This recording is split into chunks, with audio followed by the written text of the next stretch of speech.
A mermaid carrying her child was hunted by fishermen. To protect the baby, she had no choice but to place it in an empty little boat. Reluctantly, she kissed her child once before swimming away in haste. To distract the fishermen, the mermaid mother swam toward the deep sea. Halfway there, she suddenly surfaced. Her breathtaking beauty instantly captivated the fishermen, who forgot to slow down and crashed straight into a nearby lighthouse.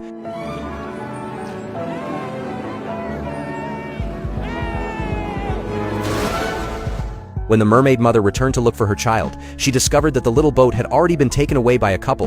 At the same time, the two suddenly heard a baby crying on the boat. Searching around, they found the mermaid's baby. For them, unable to have children of their own, it was a gift from heaven. They decided to keep the child and named him Cody. Watching them take away her baby, the mermaid mother wept bitterly, silently vowing that one day she would reclaim her child. Soon, 13 years passed. Cody had grown into a handsome young boy, but his body seemed different from others. Every time he drank water, he gulped for a full minute, shocking his friends waiting in line. He felt an unexplainable thirst for water, and every time he dove in, he felt utterly free, swimming with astonishing speed. On top of that, electricity would occasionally spark from his fingers, though Cody dismissed it as his imagination. On his 13th birthday, however, his friend Jess noticed scales growing on Cody's hand. Cody realized that whenever his body touched water, scales would appear, and once the water dried, they would vanish. Jess believed it might be a form of atavism and invited Cody to his home for research. Jess's house was filled with mermaid statues. Cody didn't know that Jess's father was the same fisherman who had once chased his mother. The man immediately felt a strange familiarity when he saw Cody. When Cody asked about mermaid legends, the man firmly declared that he had once seen one with his own eyes and had searched for her for 13 years. Later, on Cody's 18th birthday, something strange happened. Whenever he touched someone he liked, his body released a surge of electricity. A girl's hair floated from static, though Cody was unaware.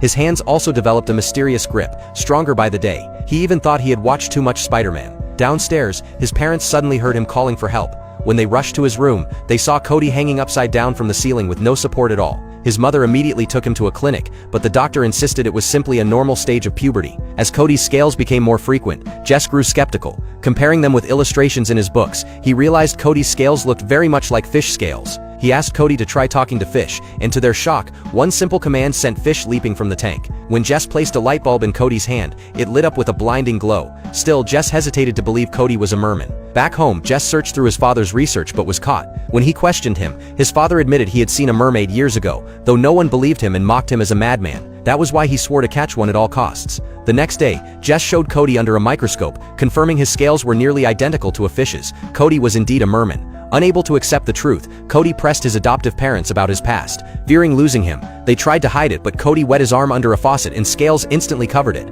Faced with proof, his parents confessed that they had found him suddenly on their boat during a trip. Determined, Cody returned to the sea where he had first been discovered. But then, he was captured. When he awoke, he was on a boat. Turning around, the fisherman saw the mermaid mother following. He had used Cody as bait to catch her. At that moment, Jess also arrived, pulling off the tarp covering Cody to find that his feet had turned fully into fins. Without water, he would die of dehydration. Yet the fisherman activated a massive net ready to trap the mermaid. Knowing it was a trap but desperate to save her son, the mermaid mother swam toward them. As soon as she surfaced, the net fell over her.